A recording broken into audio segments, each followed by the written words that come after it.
Tiresias' fame of prophecy was spread through all the cities of Aeonia, for his unerring answers unto all who listened to his words. And first of those that hearkened to his fateful prophecies, a lovely nymph named Liriope came with her dear son, who then 15, might seem a man or boy. He who was born to her upon the green merge of Cephissus' stream, that mighty river god whom she declared the father of her boy. She questioned him, imploring him to tell her if her son, unequaled for his beauty, whom she called Narcissus, might attain a ripe old age. To which the blind seer answered in these words, if he but fail to recognize himself, a long life he may have beneath the sun. So frivolous the prophet's words appeared, and yet the event, the manner of his death, the strange delusion of his frenzied love, confirmed it. 3 times 5 years so were passed, another 5 years, and the lad might seem a young man or a boy, and many a youth and many a damsel sought to gain his love. But such his mood and spirit and his pride, none gained his favor.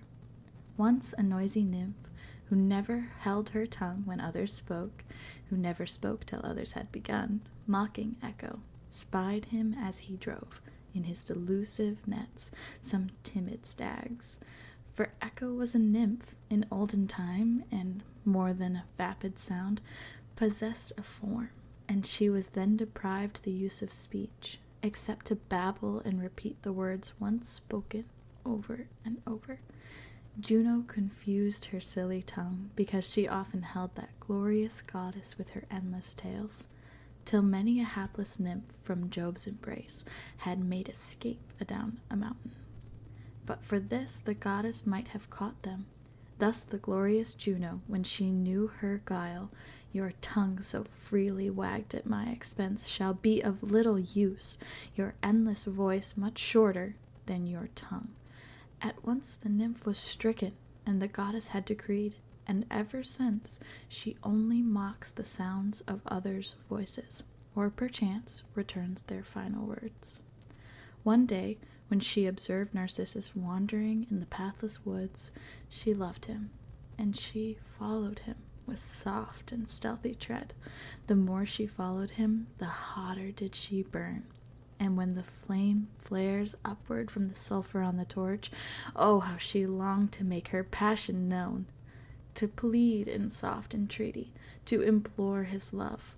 But now, till others have begun, a mute of nature she must be. She cannot choose, but wait the moment when his voice may give to her an answer. Presently the youth, by chance divided from his trusted friend, cries loudly, "Who is here?" And Echo, "Here," replies. Amazed, he casts his eyes around and calls with louder voice, "Come here, come here!" She calls the youth who calls. He turns to see who calls him, and, beholding naught, exclaims, avoid me not, returns. He tries again, and is deceived by this alternate voice, and calls aloud, "Oh, let us come together." Echo cries, "Oh, let us come together." Never sound seemed sweeter to the nymph, and from the woods she hastens in accordance with her words, and strives to wind her arms around his neck.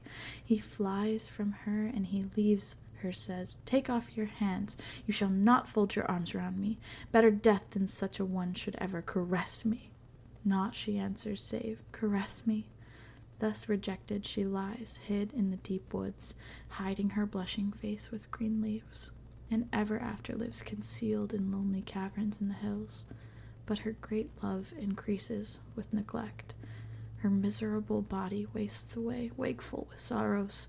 Leanness shrivels up her skin, and all her lovely features melt, as if dissolved upon the wafting winds. Nothing remains except her bones and voice.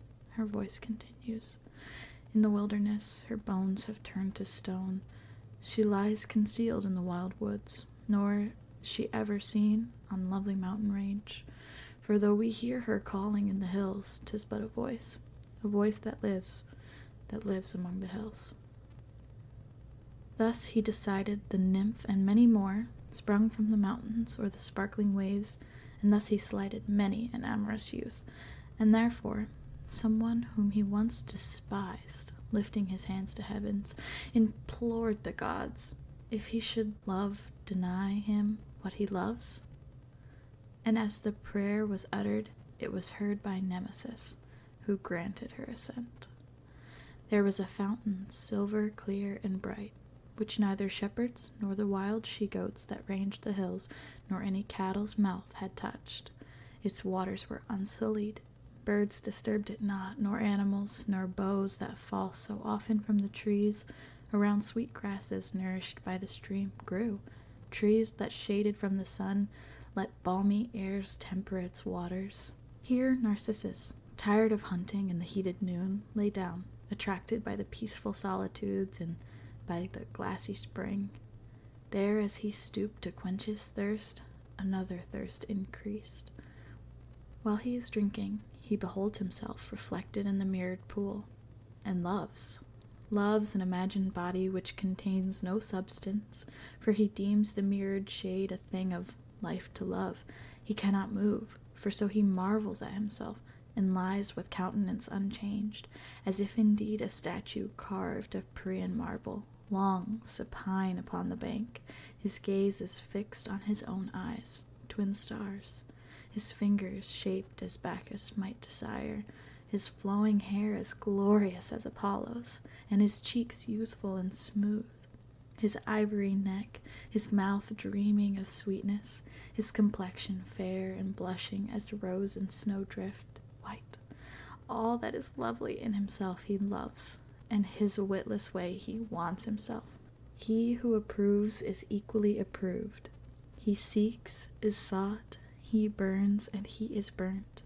And now he kisses the deceitful fount, and how he thrusts his arms to catch the neck that's pictured in the middle of the stream, yet never may he wreathe his arms around that image of himself. He knows not what he there beholds, but what he sees inflames his longing, and the error that deceives allures his eyes. But why, O foolish boy, so vainly catching at this fitting form? The cheat that you are seeking has no place. Avert your gaze, and you will lose your love. For this that holds your eyes is nothing save the image of yourself reflected back to you. It comes and waits with you. It has no life. It will depart if you will only go. Nor food nor rest can draw him thence. Outstretched upon the overshadowed green, his eyes fixed on the mirrored image, never may know their longing satisfied, and by their sight he is himself undone. Raising himself a moment, he extends his arms around, and beckoning to the murmuring forest, O ye aisled wood, was ever man in love more fatally than I? Your silent paths have sheltered many a one whose love was told, and ye have heard their voices. Ages vast have rolled away since your forgotten birth, but who is he through all those weary years that ever pinned away his eye? Alas, this fatal image wins my love as I behold it, but I cannot press my arms around the form I see, the form that gives me joy. What strange mistake has intervened betwixt us and our love? It grieves me more that neither lands, nor seas, nor mountains, no, nor walls with closed gates deny our loves, but only a little water keeps us far asunder. Surely he desires my love and my embraces, for as oft I strive to kiss him, bending to the limpid stream my lips, so often does he hold his face fondly to me, and vainly struggles up. It seems that I could touch him. 'Tis a strange delusion that is keeping us apart. Whoever thou art, come up! Do not deceive me. Oh, whither when I fain pursue art thou? Oh, surely I am young and fair. The nymphs have loved me, and when I behold thy smiles, I cannot tell thee what sweet hopes arise. When I extend my loving arms to thee, thine also are extended me. Thy smiles return my own. When I was weeping, I have seen thy tears, and every sign I make thou dost return. And often thy sweet lips have seemed to move, that peradventure words which I have never heard thou hast returned. No more my shade deceives me. I perceive 'tis I in thee. I love myself. The flame arises in my breast and burns my heart. What shall I do? Shall I at once implore, or should I linger till my love is sought? What is it I implore? The thing that I desire is mine. Abundance makes me poor. Oh, I am tortured by a strange desire unknown to me before, for I would fain put off this mortal form, which only means I wish the object of my love away. Grief saps my strength. The sands of life are run, and in my early youth am I cut off. But death is not my bane, it ends my woe. I would not death for this that is my love, as two united in a single soul would die as one. He spoke, and crazed with love, returned to view the same face in the pool, and as he grieved his tears disturbed the stream, and ripples on the surface, glassy clear, defaced his mirrored form. And thus the youth, when he beheld that lovely shadow go, "Ah, whither dost thou fly? Oh, I entreat thee, leave me not. Alas, thou cruel boy, thus to forsake thy lover. Stay with me, that I may see thy lovely form. Though I may not touch thee, I shall feed my eyes and soothe my wretched pains." And while he spoke, he rent his garment from the upper edge, and beating on his naked breast, all white as marble, every stroke produced a tint as lovely as the apple streaked with red, or as the glowing grape when purple bloom touches the ripening clusters. When as glass again the rippling waters smoothed, and when such beauty in the stream the youth observed, no more could he endure. As in the flame the yellow wax, or as the hoar-frost melts in early mornings 'neath the genial sun, so did he pine away, by love consumed and slowly wasted by a hidden flame. No vermeil bloom now mingled in the white of his complexion fair. No strength has he, no vigor, nor the comeliness that wrought for love so long. Alas, that handsome form by Echo fondly loved may please no more. But when she saw him in his hapless plight, thought angry at his scorn, she only grieved. As often as the love-lore boy complained, "Alas, alas," her echoing voice returned, and as he struck his hands against his arms, she ever answered with her echoing sounds. And as he gazed upon the mirrored pool, he said at last, "Ah, youth beloved in vain, in vain, in vain," the spot returned his words.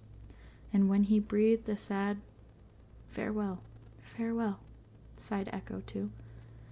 He laid his wearied head and rested on the verdant grass, and those bright eyes which had so loved to gaze, entranced on their own master's beauty.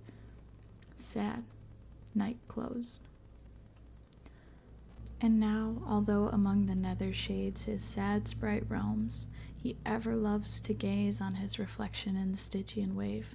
His naiad sisters mourned, and having clipped their shining tresses, laid them on his corpse. And all the dryads mourned, and Echo made lament anew. And these would have appraised his funeral pyre, and waved the flaming torch, and made his bier. But as they turned their eyes where he had been, alas, he was not there, and in his body's place a sweet flower grew, golden and white, the white around the gold.